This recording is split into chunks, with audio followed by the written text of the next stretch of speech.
Taxpayers are about to take a big hit for how Metro schools handled horrific sexual harassment allegations against a veteran principal.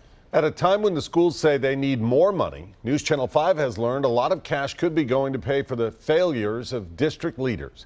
Our chief investigative reporter Phil Williams is at our 5 Alert Center with exclusive details. Phil. Well, guys, 2 weeks ago, the Metro School Board approved settlements, confidential legal settlements totaling $325,000. The district will not say what those cases are for, but now we've learned that city lawyers have reached a proposed settlement that will require Metro schools to pay out another $350,000 to settle 3 sexual harassment claims. I had to get myself out of there because it was going downhill fast. The scandal began when this man, former Metro Schools employee Sherman Swindoll, stepped forward with allegations of John F. Kennedy Middle School principal Sam Braden trying to coerce him into performing sex acts at school. Pretty much, asked me to allow him to give me oral sex. And your reaction was what? Complete disbelief. Swindoll filed a complaint with Metro Schools, then he lost his job. Inside the district's own files, we discovered that an HR investigation had compiled all sorts of incriminating evidence against Braden, but Metro Schools did nothing to the veteran principal. The bullying continued, the retaliation continued, the sexual harassment continued, and I just couldn't take it anymore. Science teacher Sonji Collins also complained about Braden repeatedly sexually harassing her, then retaliating when she refused his advances. So what happened as a result of your complaint? I still have yet to hear from them.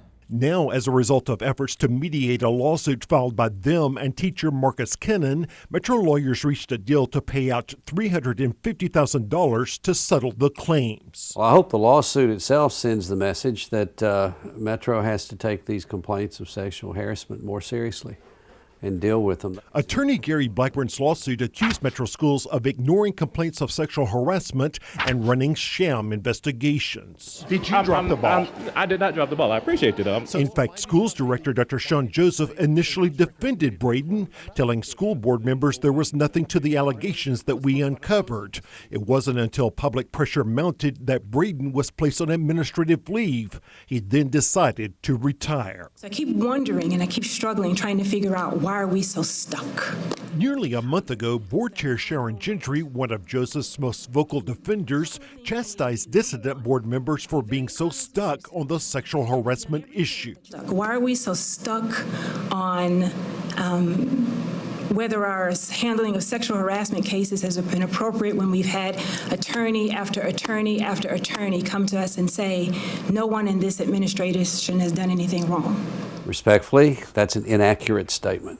Blackburn says that if the case had gone to trial, Joseph and his team would have been called into sworn depositions to answer questions under oath about what happened to Braden's alleged victims and why district leaders did nothing. In the end, both sides agreed a settlement was in everyone's interests. It's a negotiation, and if you walk out wishing you had had more and the defendant wishes he had paid less, it's a pretty good deal, and that's what this was. Now, the school board still must approve the proposed settlements, but that may not be the end of the payouts. Metro Schools signed a $100,000 contract with a Nashville law firm to investigate its HR investigations. There's also a lawsuit filed by a former HR manager who says he was forced to resign after insisting that sexual harassment complaints be investigated properly. And a former Metro Schools administrator has filed a federal lawsuit that accuses Dr. Joseph himself of turning a blind eye to sexual harassment allegations. She's asking for $1.2 million. In the 5 Alert Center, Phil Williams, News Channel 5 Investigates.